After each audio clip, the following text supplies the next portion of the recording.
ஏழேல கிராமத்து குடிசையிலே கொஞ்ச காலம் தங்கி பாருளே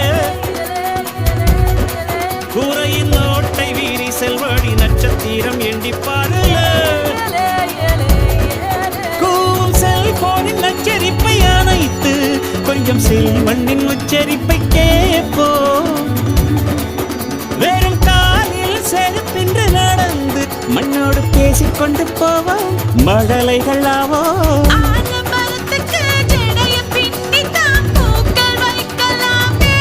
உரோரம் ஐயனாரிடம் கத்தி வாங்கித்தான் பென்சில் சீவலாமே